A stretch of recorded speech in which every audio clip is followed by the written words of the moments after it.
Hello, welcome to another Becoming a Modern Man. We are playing our Affinity deck once again, and this time we're running up against a player playing Jund.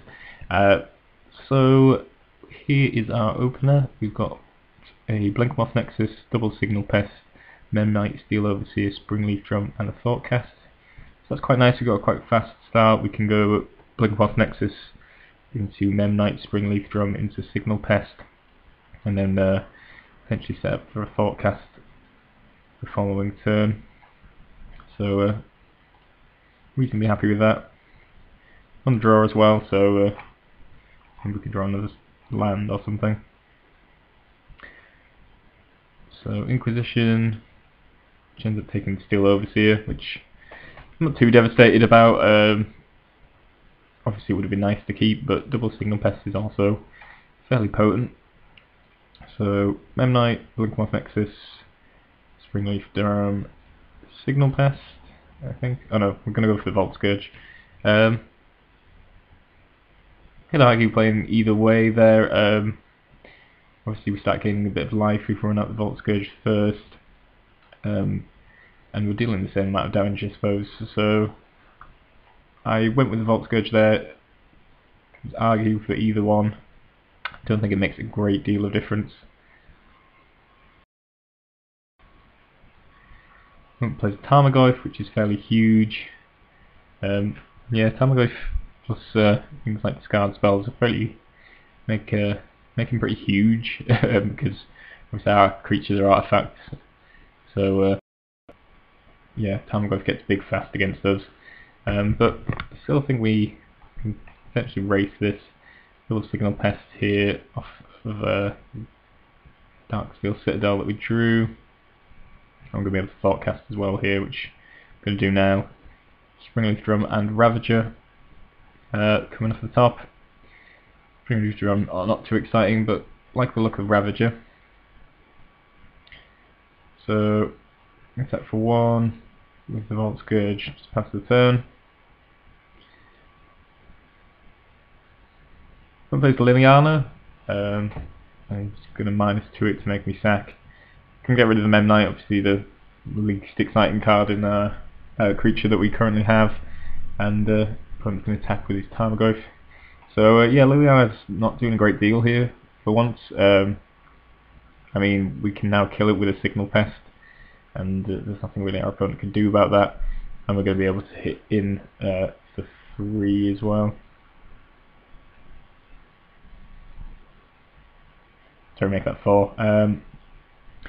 Going to run out the Ravager. Could have activated the Blinkmoth because we just drew an Inkmoth here, but I think I'd rather just run out the Ravager in case he has some sort of mass removal, or, well, I suppose like a Pyroclasm or an Anger of the Gods or something like that is the main things I'm worrying about.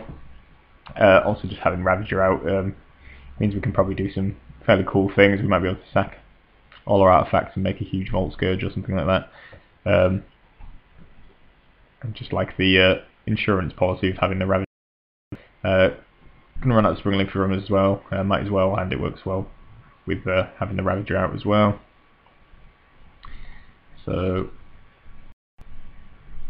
I'm gonna go able to get in for 4 and kill off the Liliana there, which works out pretty nicely.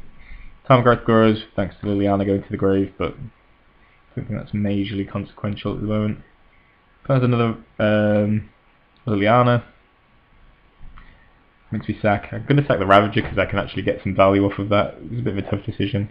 Alternatively, I could have activated the Blinkmoth Nexus. I think actually looking back on it, maybe we should have sacked one of these Springleaf Drums. Yeah, we'll probably use one because it's our only current access to coloured mana, whereas we don't have a Glimmer Void or anything. But could have got an extra counter out of it, I think, and that might have been worthwhile. Or maybe 2 counters, and then we could have had a 4/4 Vault Scourge that you couldn't bolt or anything, which might have been pretty devastating as well.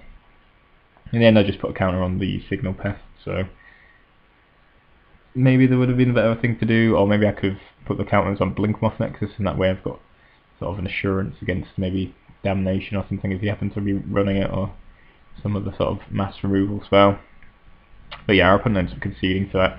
It's not looking great for him. I'm killing off Liliana's fairly easily and getting enough life that Tarmogoyf isn't really racing me properly. So yeah, that worked out pretty well for a game 1 against Jund. Obviously, post board he gets to bring in probably quite a bit of goodies, things like Ancient Grudge, etc. Probably running in his sideboard. Also got to worry about things like Creeping Corrosion and Shatterstorm, etc. But we'll see how things played out. So this is game 2. We can get our opener up. So we've got Citadel, Memnite, Ornithopter, Volt Scourge, Signal Pest, Ravager, Galvanic Blast. We'd like a second land. If you can get rid of our Signal Pest, this hand's not so exciting, but does drop a lot of quick things down. Ravager works nicely with all these little cheap creatures, and the Galvanic Blast might be nice as well, or at the very least might make us have a slightly quicker clock. So our opponent cracks, gets a Stomping Ground, Lavamancer, which we don't really like to see. Can deal with most of the things we've got. Hopefully we can get an Arcbound Ravager down, maybe sort of save ourselves by making one large creature. If we're going to run everything out, I don't think there's any advantage to holding fully back, and we do have a number of creatures and he would have to fill up his graveyard quite a lot to deal with all of them. So just going to run out the Volt Scourge, avoiding running out the Signal Pest because I think it's probably one of the better cards we have. So just going to run out the Volt Scourge instead. The Wooded Foothills. Unfortunately I don't draw my second land, which is quite annoying. I'm just going to attack with both my guys. I actually doesn't want to block with the Grim Lavamancer, and so I'm going to get him with both. He actually blocks, which I'm quite surprised at. I thought he would value his Grim Lavamancer a bit more, but maybe he just doesn't have many ways to get cards into the graveyard. So he sacks the Wooded Foothills. He's going to be able to kill off the Volt Scourge and then trade with the Memnite. But I'm quite happy to see the back of the Grim Lavamancer, even if it does 2 for 1 me. I'm just going to drop the Signal Pest now. But Scavenging I'm reasonably fine with. Has potential to get fairly big, but not too scared by it. Also I can potentially Galvanic Blast it if we can find some more land, which is really the main problem at the moment. We can't do a whole lot with out finding a source of some kind. It cracks Catacombs, runs out Huntmaster of the Fells, which is very annoying. Obviously every time it flips it's got the potential to kill creatures, so it doesn't work out good. Find Springleaf Drum so we can finally access some colour. I decided to Galvanic Blast the Huntmaster, given that I think it's the most scary thing. Scavenging is also scary, we could have killed that instead. But I think preserving the life of my creatures seemed more important. And I'm just going to attack here, because we definitely don't want to block, and the lifelink seems decent. But we're going to setting ourselves up for a fairly hefty backswing. So we're going to take 5, go down to 10. And it has Ancient Grudge to take out the 2 good creatures we have, leaving us with an Ornithopter and not a whole lot else. Summer Void comes down a little late. I'm going to run out the Arcbound Ravager and then Forecast, which finds us a few more drops, but probably not going to be enough. Attacks with everything, and that's lethal when he starts pumping up the Scavenging Ooze. I mean, I could have chump blocked, but I don't think it would have saved us.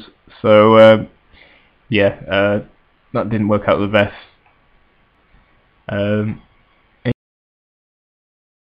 But we did look like we might lose that one.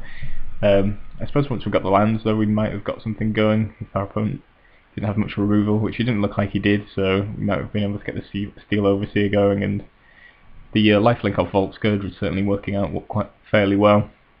But yeah, Ancient Grudge, really not a friend of our deck, and pretty devastating. So yeah, just wiped us out of that game really. So let's go into game 3, see if we can recover from that particular beating.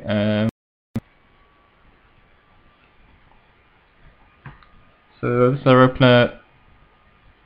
It's we've got Memnite, Signal Pest, Vault Scourge, Double Blink Moth, Mox Opal, and Steel Overseer. Early quick creatures plus the Overseer is nice. I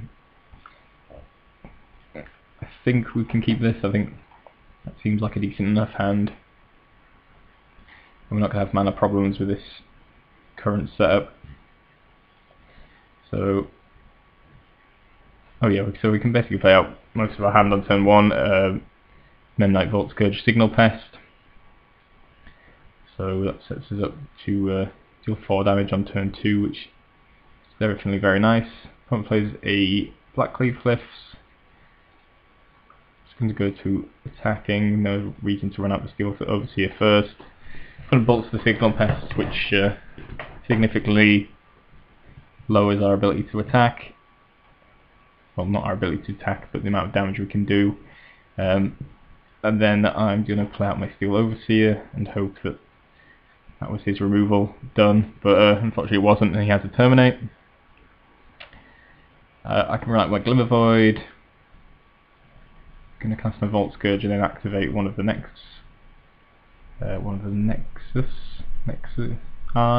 whichever, however you say that. 3. One plays a Goyf, which means our Memnite can't attack anymore, but that's not the most devastating. Let's draw a Signal Pest, which is nice. I'm going to attack with 3 in the air, and then run out this Signal Pest, which could be pretty good, particularly with double Vault Scourge. We could gain 4 a turn potentially. And chooses not to attack. Activate our Inkmoth Nexus. Fortunately, Abrupt Decay takes the Signal Pest away, but we're still attacking for 3 in the air. Well, I mean 4 actually, because we're going to use the Blinkmoth Nexus's ability to pump the other one. I'm doing it this way rather than just to protect one, in case he has some way of, you know, killing both. It's less likely against the deck that's not running something like Electrolyze, or it's unlikely to be running Electrolyze, but if he did have some way of sort of sweeping our guys, then that would be pretty bad to lose both, so I kind of prefer to do it this way when I can. Obviously you weaken yourself to something like a Bolt, I guess, sort of targeted removal, but this is the way I prefer to play it, if I can. Could have kept the Ornithopter. I don't imagine it's going to have a great impact on the game, but I think I might as well run it out. If opponent sweeps the board, then we've still got 2-man lands, and I don't think Ornithopter is really going to help us recover. If we draw a Cranial Plating, it would be a good thing to stick it on. Draw Etched Champion, which is nice. Another way to get through, but I think at the moment I'd rather just keep with our flyers. Fortunately, our opponent does find an Ancient Grudge, which kills off the Blinkmoth Nexus and one of the Vault Scourge. I'm going to hit for 1 this turn. I'll put down to 6. The particular reason I wanted to attack with everything there and pump the Nexus was actually because it put him on dead next turn. Have on board lethal, so that's why I held back on the Etched Champion there. We're attacks for 4, but we're fairly comfortable on our life total at the moment, so I'm not too concerned about that. Master of the Fells is not something that's particularly welcome, but there isn't a lot we can do about it with our current hand. run out Edge Champion and attack for 1 in the air. Attacks with the Goyf and the Wolf token. Just going to eat up the Wolf token. I'm not entirely sure why he attacked with it. I suppose to make me not block the Goyf, but it doesn't seem great. Master of the Fells is going to flip because our opponent chose not to play any spells. Just going to kill off the Vault Scourge, so I have to rely on this Edge Champion to get there, but it's certainly capable of that. We've got a 3-turn clock with the Edge Champion, and a 2-turn clock if this next manager stay alive.